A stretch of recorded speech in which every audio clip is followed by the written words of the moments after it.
के वीडियो में हम करने जा रहे हैं कक्षा 9th की प्रश्नावली 7.1 का क्वेश्चन नंबर 4 से आगे को। इसमें क्या कह रहा है, एल और एम दो समांतर रेखाएं हैं जिन्हें समांतर रेखाएं पी और क्यू का एक अन्य युग्म प्रतिच्छेद करता है। दर्शाइए कि A B C सर्वांगसम C D A. इस तरीके से हमको चित्र दिया है। अब मैंने डायग्राम यहाँ पर बना रखा है। एल और एम समांतर हैं और पी और क्यू आपस में समांतर हैं, और साथ ही हमको यहाँ पर एक ये रेखा भी उस डायग्राम में ऐसे दी है। अब हमने सर्वांगसम क्या करना है, ये सर्वांगसम का साइन होता है। ए बी सी ए यहाँ पर है, बी यहाँ पर है, सी ये है और ये डी है। ए बी सी यानी कि हमसे कह रहा हो इस त्रिभुज को सर्वांगसम करो सी डी ए के। इन दो त्रिभुजों को हमने सर्वांगसम करना है। तो कैसे होगा, देखो जैसे मैंने ये और ये आपस में क्या है, एकांतर कोण है। तो ये कोण आपस में क्या हो जाएंगे, बराबर हो जाएंगे। एक और ये कोण 2 है, क्योंकि जब दो समांतर रेखाओं को एक प्रतिच्छेद रेखा काटती है, हमने पहले की वीडियो में पढ़ा है। तो इस प्रकार से एकांतर कोण आपस में क्या होते हैं, बराबर होते हैं। तो त्रिभुज ए बी सी व त्रिभुज सी डी ए में क्या हुआ, नंबर 1 कोण 1 बराबर कोण 2। क्यों, कारण इसका हुआ एकांतर कोण। ऐसे ही देखो, ये दो समांतर रेखाओं को ये तिर्यक रेखा काट रही है, तो ये भी आपस में क्या बन रहे हैं, कोण 3 और कोण 4 भी आपस में क्या बन रहे हैं, एकांतर कोण बन रहे हैं ना। ये समांतर रेखाएं हैं, तिर्यक रेखा काट रही है, तो जेड आकार में से 3 और 4 भी क्या बने, एकांतर कोण बने। तो ये भी आपस में क्या हो जाएंगे, बराबर हो जाएंगे। कोण 3 बराबर कोण 4, कारण क्या हुआ हमारा, एकांतर कोण। अब यदि हम देखते हैं AC वाली भुजा नीचे के त्रिभुज में भी आ रही है और ये भुजा ऊपर के त्रिभुज में भी आ रही है, तो AC बराबर AC कॉमन हो गया, यानी कि उभयनिष्ठ। अब इन तीन चीज़ों से हमको क्या मिला, देखो नीचे का त्रिभुज देखते हैं तो 2 कोण उनके बीच की भुजा, ऊपर के त्रिभुज के 2 कोण उनके बीच की भुजा के बराबर आ गई। तो हमारा त्रिभुज ABC सर्वांगसम हो गया किसके, त्रिभुज CDA के। कौन सी सर्वांगसमता हुई, 2 कोण उनके बीच की भुजा, 2 कोण उनके बीच में भुजा, यानी कि ASA सर्वांगसमता से सर्वांगसम हो गई। अगले प्रश्न में हमको इस प्रकार से दिया है, क्या कह रहा है कि कोण, उसमें कह रहा है रेखा L कोण A को समद्विभाजित करती है। ये वाली जो रेखा है ये क्या कर रही, कोण A कौन सा है हमारा, ये पूरा है, इसको समद्विभाजित करती है, यानी कि कोण 2 बराबर भागों में बांटती है। कोण 1 और कोण 2 बराबर है। फिर कह रहा है को BP और BQ कोण A की भुजाओं पर B से डाले गए लंब हैं। ये लंब हैं, ये लंब है, मतलब यहाँ पर 90 अंश का कोण बनेगा। ये इस पर लंब है, इसका मतलब यहाँ पर 90 अंश का कोण बनेगा।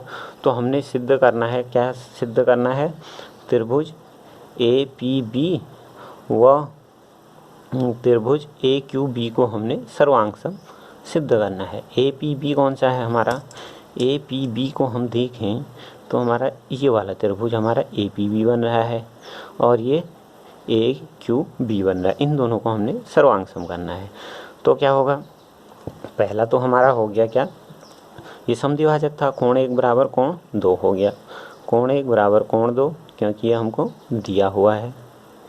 ऐसे ही हमको ये भी पता है कि ये कोण 90, ये कोण 90, यानी कि APB, ये वाला कोण का नाम लिख रहे हैं तो ये बीच में आएगा, APB कोण APB बराबर ये वाला कोण AQB, कोण AQB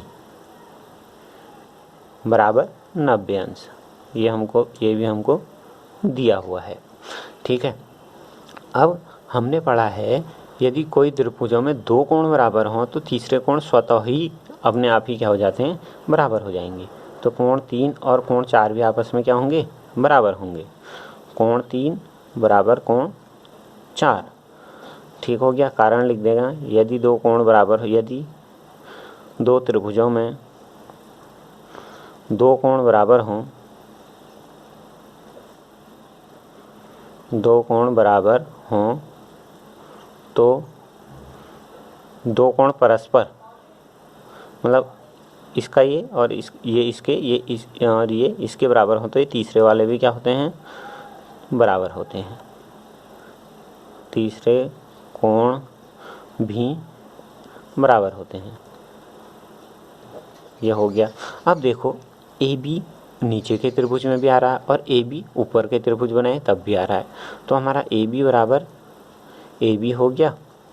क्यों? उभयनिष्ठ, यानी कि कॉमन आ रहा है।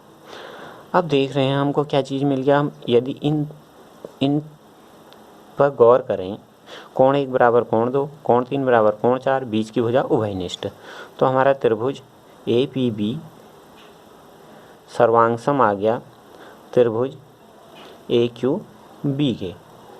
कौन सी सर्वांग समता? ए एस ए सर्वांग समता से ना, दो कोण और उनके बीच की भुजा वाले से। फिर कह रहा हो हमने बी पी बराबर बी क्यू सिद्ध करना है। बी पी और बी क्यू बराबर होंगे ही, जब ये त्रिभुज सर्वांगसम हो गए तो इनकी संगत भुजाएं क्या होंगी? बराबर होंगी। अतः बी पी बराबर बी क्यू। क्यों? C P C T corresponding part of congruent triangle. अगला क्वेश्चन हम देखें तो हमको ये चीज़ें दी हैं। इस त्रिभुज में हमको दिया है ए सी और ए ई, ये आकृति में ए सी और ए ई बराबर हैं, ए बी और ए डी बराबर हैं, और हमको साथ ही दे रखा है इतना कोण, ये वाला हिस्सा और इस कोण के बराबर है। ठीक है, हमने क्या सर सिद्ध करना है? सिद्ध करना है बी सी बराबर डी ई। अब हम ये देखेंगे कि बी सी और डी ई कौन से त्रिभुजों में आ रहे हैं। बी सी हमारा ये है, बी सी आ रहा है हमारा, बी सी ये गया ना, तो इसका मतलब बी सी मतलब ये जो मैंने नीले रंग से कर दिया, बी सी इस त्रिभुज की एक भुजा है। तो यानी हम, और डी ई कौन से त्रिभुज की है? जो ये बन रहा है डी ई, ये इस त्रिभुज की, जिसको मैं कर दे रहा हूँ ऐसे छायांकित, ये वाला एरिया वाला त्रिभुज जो है, इन दोनों को हमने सर्वांगसम करना है। तो देखो त्रिभुज कौन कौन से सर्वांगसम करने हैं हमने? त्रिभुज ए बी सी व त्रिभुज ये वाला A D E, A D E में यदि हम इनको सर्वांगसम कर दें तो सी पी सी टी से ये आपस में क्या हो जाएंगे? बराबर हो जाएंगे। अब देखो ए बी सी की भुजा ए बी और इस वाले त्रिभुज के भुजा ए डी के बराबर हमको दी है, ए बी बराबर ए डी, ये हमको दिया हुआ है। फिर देखो इस वाले त्रिभुज की भुजा ए सी और इस वाले त्रिभुज की भुजा ए ई के बराबर दी है, ए सी बराबर ए ई, ये भी दिया है। अब देखो हमको इस वाले त्रिभुज का केवल इतना कोण दिया है, जबकि इस त्रिभुज में यहाँ पर कौन सा कोण बन रहा है? ये पूरा यहाँ तक बन रहा है। चलो हमको जितना दिया है वो लिख लेते हैं। ये कोण यानी कि कोण बी ए डी, कोण बी ए डी बराबर हमको कोण दिया है ई ए सी, यानी कि इतना वाला कोण। अब यदि हम देखो दोनों साइड ये वाला हिस्सा हमारा बच रहा है ना, ये वाला हिस्सा जो है, ये कोण जो है, ये जो कोण बना ये इसमें भी छूटा हुआ है, इसमें भी छूटा हुआ है, तो दोनों साइड इसको जोड़ दें दोनों पक्षों में। कोण डी ए सी जोड़ने पर क्या बन जाएगा हमारा? दोनों पक्षों में हम ये चीज़ जोड़ें तो यहाँ कोण बी ए डी पहले से था, कोण बी ए डी धन कोण डी ए सी बराबर कोण ई ए सी यहाँ पहले से था, धन कोण डी ए सी। अब देखो ये एक चीज़ क्या बनी? बी ए डी यानी कि ये कोण धन ये कोण, तो ये पूरा कोण बन गया। तो इसको हम लिख सकते हैं कोण बी ए सी बराबर कोण ये कोण धन ये कोण मिलके ये पूरा कोण बन गया। इसको लिख सकते हैं डी ए ई, कोण ये धन ये बन के डी ए ई बन रहा है, तो कोण डी ए ई। अब हम देखो इन तीन चीज़ों को देखें, इसको और इसको देखो क्या मिला हमको? इस त्रिभुज के ये भुजा और बीच का कोण, और इस त्रिभुज की ये भुजा बीच का कोण, दो भुजाएं और उनके बीच के कोण में हमको बराबर मिल गए। तो हम क्या लिख सकते हैं? त्रिभुज ए बी सी सर्वांगसम त्रिभुज ADE कौन सी सर्वांग समता, दो भुजा एक कोण, दो भुजा और एक कोण, ऐसे ऐसे। जब ये हमारे सर्वांग सम हो गए तो अपने आप ही पहले वाले त्रिभुज की भुजा BC बराबर दूसरे वाला यानी कि DE के बराबर हो जाएगी।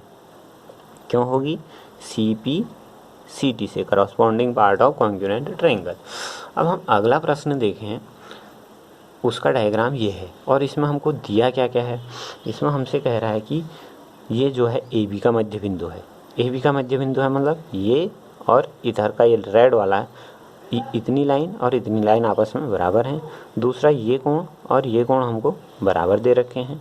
हमसे सिद्ध करो कह रहा है कि DAP सर्वांग, DAP कौन सा बना, DAP हमारा बन गया ये वाला त्रिभुज।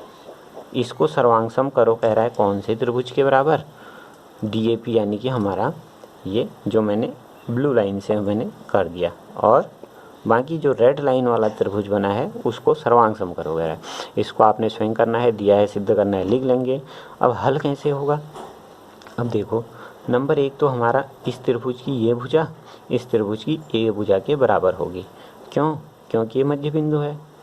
और क्या दिया है हमको, और हमको इस प्रकार है कि BAD और हमको ये कोण भी बराबर दे रखे हैं। सवाल को आप ध्यान से पढ़ेंगे तो उसमें हमको ये कोण और ये कोण भी आपस में बराबर दे रखे हैं। ठीक है, दिया हुआ है ये चीज़। अब सर्वांग सम करना है तो हमने ये इसके बराबर हो गया, ये कोण इस कोण के बराबर हो गया, दो चीज़ें तो सेम होगी। अब तीसरी चीज़ के लिए हमने पहले वाले सवाल की तरह करना है, ये बराबर ये दिया है इतना हिस्सा, परंतु हम देख रहे हैं तो इस त्रिभुज की यहाँ पर कोण की बात करें तो ये कोण एक्स्ट्रा जोड़ना है, और इस त्रिभुज की भी इस कोण की बात करें तो इतना तो दिया है, ये एक्स्ट्रा जोड़ना है। तो हमको ये बराबर ये दिया है, दोनों पक्षों में हम इस कोण को जोड़ देंगे तो हमको तीसरी चीज़ क्या मिल जाएगा, ये पूरा कोण बराबर ये पूरा कोण। तो हमारे पास क्या हो जाएगा, ये कोण इस कोण के बराबर, ये कोण इस कोण के बराबर और बीच वाली भुजा बराबर। तो यहाँ पर भी कौन सी सर्वांग समता हो जाएगी हमारी, दो कोण और उनके बीच की भुजा। ऐसे सर्वांग समता से ये दोनों त्रिभुज क्या हो जाएंगे, सर्वांग सम हो जाएंगे। फिर वो कह रहा है सिद्ध करो AD बराबर B। जब ये सर्वांग सम जो होंगे तो करस्पॉन्डिंग पार्ट अपने आप ही क्या होंगे, बराबर होंगे। इस तरीके से हमने ये सवाल करने हैं, ध्यानपूर्वक करें। यदि कहीं पर कोई प्रॉब्लम हो तो कमेंट करके हमको बता दें।